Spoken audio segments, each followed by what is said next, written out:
OBS Studio is a super awesome, super fun, and really powerful piece of free software that you can use for live streaming, for recording, for even making your Zoom calls more interesting. But if you've never used it before, it can be a little overwhelming, so let me walk you through that.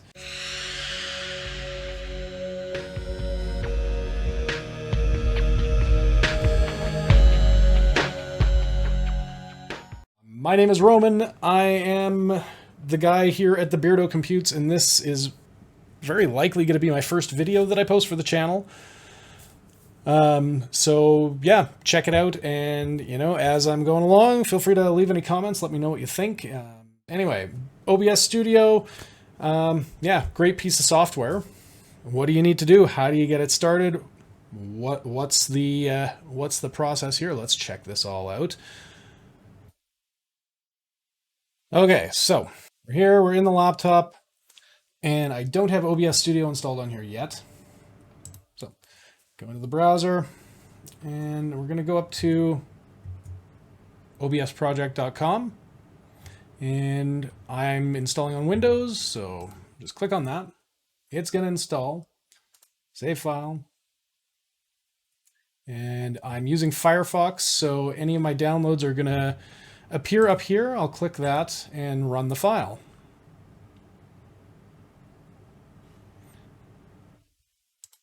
And we can just click our way through the installation. If you have a custom folder you want to install it in, go ahead. Otherwise, we'll do that. And if you have any questions, like I said, make sure you leave a comment below. If you like this tutorial so far, again, leave a comment below. Let me know what you think. All right, here we go. Launch OBS Studio. Click Finish. There we go. Close the browser. And make sure you hit the subscribe button while you're here too. And this is a beginner's tutorial. This isn't going to teach you anything too crazy or overwhelming. So this is just going to be a very first simple walkthrough of the program. So when you first open it up, it's going to come up with the auto configuration wizard, give you the choice for streaming, optimize for streaming, optimize for recording, or you may just be using the virtual camera. So we'll optimize for streaming. Doesn't really matter at this point. Just click next. All of these settings can be adjusted after the fact. If you know what you're streaming to and you've got a stream key or you want to connect your account right off the bat, you can do it right here. Otherwise, for now, I'm just going to click cancel and bring that up full screen. So up at the top, you've got your menus. Down here, you've got several bars at the bottom. You've got scenes, sources, audio mixer, scene transitions, and a control bar with some different options. You can start streaming, recording, virtual camera, studio mode, settings, or just exit the program right from here. So when you get this is what you start off with, and this might look a little overwhelming, but don't worry, it's actually pretty straightforward. If we go across the bottom, we're going to start with scenes right here. So we've got scenes, and there's already one scene that's there. It's called scene, and it's selected. If we want to add a new scene, click this plus button at the bottom, name it scene 2, okay. And we have scene 2. We can use these arrow buttons to move it up or down. If we right click on the scene, we can add another scene. We can duplicate the scene, rename, remove. There's lots of different settings in here. Transition override is one that you might decide you need later on once you are more familiar with the program. But otherwise, you can add scenes and you can delete scenes. I'll click on one. I will click the minus button. And are you sure you want to remove the scene? Yes. So we've got our scene. Technically, you can do everything you want in OBS from one scene. It doesn't need to be any more complicated than that, but it will be more complicated than that. But to get you started, let's add a source. So a scene in OBS is a collection of sources. The sources work together to do a job. So we're going to add our first source, and the first thing we want to add is probably, maybe not, but probably going to be a video capture device or a webcam. So up here it comes up with a thing. We can give it a name, we can create new, or add an existing one if there is. In this case, there isn't, and we can keep this box checked, make source visible, has the source, so you can always see that it's there, wherever you're using it. So, right here, we will give it a name, Webcam. Okay. Done. Now it's going to come up with settings for the laptop's webcam. So, you know, there's me. I'm like the Spider-Man meme on myself. Okay.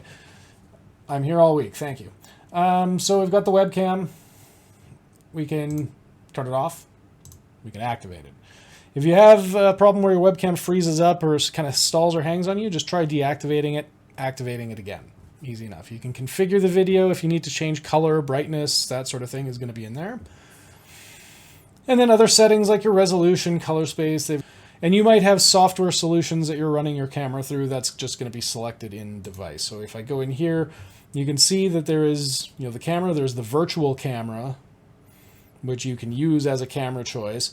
And then there's this here is NVIDIA Broadcast. It's software I have on the laptop. I can run my camera through that and then into OBS. So we'll just click OK, though. We'll select the webcam and click OK. And here we got it. Webcam's up here in the corner. You know, very easy. Move the red box, drag it up and down. If you pull where you see the, you know, these gray bars along the side, then that means that it's too big. This is off of the canvas. And when you stretch something out, you can undo it with Control Z. Or if I stretch something out like this, I can right click on the webcam or on the source and go into transform. And I can reset the transformation or fit it to the screen. Lots of things I can do. So I'll just reset that. So either way, there's my webcam. I can adjust how I want that set up sometime later. So that's easy. Now, I might need a microphone. Now, in this case, my laptop, I've got my microphone set into my desktop, so my laptop is just going to use the webcam. But we can add, I can show you what to do. You add an input capture, audio input capture, and go device, default. So again, I can run it through the NVIDIA Broadcast or just have the default microphone or select a specific microphone, just like that. Now, if I have these sources going and I want to shut one off, I can shut it off like that. If I want to mute a source over in the mixer where the audio is, you know, coming up here, I can just mute it and then that's all done. Now, I don't really need the audio input capture because I can just directly use the microphone through the webcam. But if you had a different microphone, this is how you would set it up with audio input capture. Now, next I might want to add an image. So we can do that. We can go in image. Same thing. It'll bring up a menu box, give you some options. You can unload the image when it's not showing. So if you don't have the computer resources, you'll probably want to check that off. It'll have to load it back up if you go back to it, but it'll unload it and not keep it running in the background when you're not using it. And you can browse. I'll just take one of my Instagram posts for my Twitch stream. Bring that up. I'll put that in here. So twitch.tv, the Beardo streams. That's where I stream games twice a week. And I do a chatting stream on Sunday mornings, at least as of now.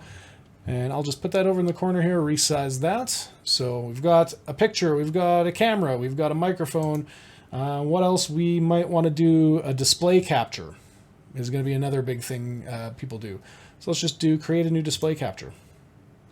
And there we go. We've got a display capture. We've got the screen of the laptop. If I minimize this, then, you know, nothing to see there, right? But maybe I can bring up that. That's going to show up on there. So as long as OBS is open when you have display capture on, it's probably going to bring this infinity effect to go on there.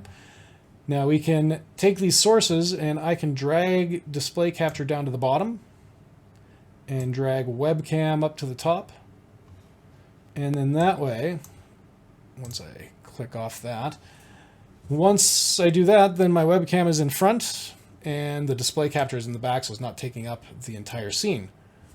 So you can just drag and move your sources around, or you can click on one and just up and down with the arrows, just like I was showing with the scenes earlier.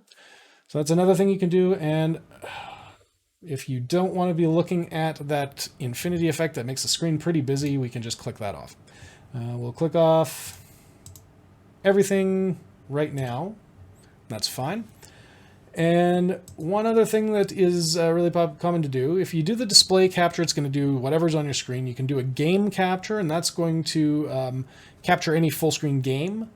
Window capture is another one you can do, where you would use that more specifically if you had just a program running, you wanted to capture a specific window whenever it opens up. You have a window capture source, or a game capture source. If you're doing this to stream games, you're going to run through that.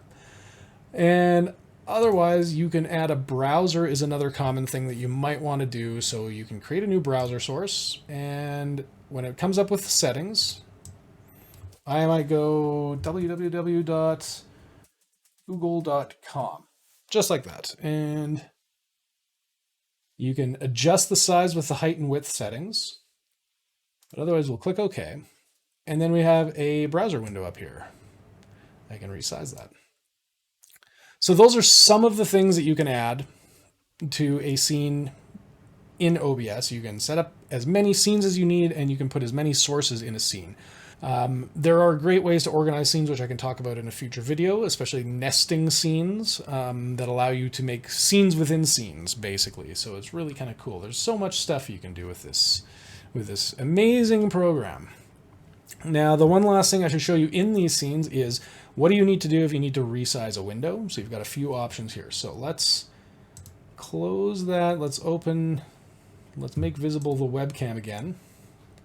And let's actually just delete a couple of these extra sources that I don't need right now. We'll just minus them out. And boom. So just like that. Now, there's a couple things you can do. If you need to resize a window, I mean, the easiest thing you could do is just drag it, make it bigger, make it smaller, whatever you want to do.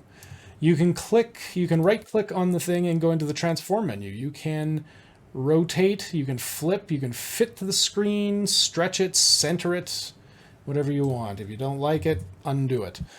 But the other things you can do, so maybe I have this, and on the laptop it's a big rectangle, but you can see what I've got going on my main display here that I'm capturing. It's shrunk down to more of a square size. I've got a border on it, right? So I can do things to make it fancy like that. But if I want to change the size of this without affecting anything, I can click the Alt key and just and it won't let you stretch it out, but you can crop by Alt clicking a source and dragging the bar around, because otherwise it's going to restrain it within its properties there. The other thing you can do is maybe you don't want to crop it, but you need to adjust the size and you don't want it to keep its proportions necessarily. If you shift click and click on the window, I can make myself real small, or I can make myself real tall. It's all what you want to do with it. And again, you can undo it. So that's easy ways to kind of move, adjust, and transform the sources, especially visual sources. Audio sources are going to have their own things that you can work with as well. Also, you go down into properties and you can also go, so if I click on my webcam source and I click this button here above it, filters, I can add filters. So I can apply LUTs. If you have different color LUTs, you can add into this chroma key for green screen, image masks, all sorts of things you can do. With the audio stuff, you've got different plugins and stuff that you have access to. There's all sorts of things. Again, this is a beginner's tutorial. I don't want to go too deep into any of those things, but let's click that there. And so the last thing we can take a quick look at is we go down here or up into the files, up at settings up here. We have a bunch of different settings, and if you're brand new to this, you can probably leave most of this alone and get started. Everybody's computer is going to greatly affect how the settings need to be set. In the general settings, you do have a few things you can go through, like automatically checking for updates. You can automatically record while you're streaming, so it will save a copy of any streams you do. There's some really cool things in here, definitely worth looking through and making sure you're familiar with. And if you don't know what it does, don't touch it. Do a Google search for what's going on, and probably you'll find a setting that you might need to change. You can set your streaming service in the Stream tab. Output can let you adjust what kind of output you have from bitrate to video files that it saves to. The Audio tab is going to have all kinds of settings for your audio devices and your recording sample rates, stuff like that. How many channels, what types of channels, all that kind of stuff for audio. Same with video, you've got different settings there. Actually, if I pop back to the output for a second as well, if you go into output mode and go up at the top there and go to advanced, you will have some more settings that you can play with for better stream and recording output quality. In the video tab, again, you can set canvas resolutions. Base canvas and output canvas are going to be two different things a lot of times, depending on where you're sending your video to. Hotkeys is going to be important for a lot of people, where you can set hotkeys in here. You can make all kinds of actions that you can set to a key combination. So even if you're in a game or you're running a program, you can still use the hotkeys to control OBS. It works great, especially if you don't have a touch portal device or a stream deck or anything like that. And then in advanced, you probably don't want to do anything in the advanced setting, but there might be something in here you need to go through. I don't know if I've ever really had to adjust anything in here myself, but there you go. So that's what you've got there. And that's OBS Studio, kind of in a nutshell. I know it's a very basic tutorial, but if you just need to know how to get it going out of the box, that should be everything to really get you started. And the possibilities with this software are endless. So I do plan on making a couple more tutorials because I really enjoy using this software. I've kind of become a nerd for it over the last year or two, and I think I've been able to figure out how to do some really cool things in here. So I want to be able to help other people do those cool things too. It's a really neat program, and it's got so much potential for people to do some amazing things. So if you have any questions, leave them down in the comments below. If you think this tutorial really sucked, or if I did something horrible or didn't explain something important, please let me know again. Again, this is probably going to be one of my very first videos to post, so I might redo this in the future and make it better. But thank you for checking that out. Yeah, check out my other socials as well. Instagram at the Beardo Cam, Twitter at the Beardo Tweets, and of course Twitch at the Beardo Streams. And hopefully we'll see you around. Thank you so much. We'll see you next time.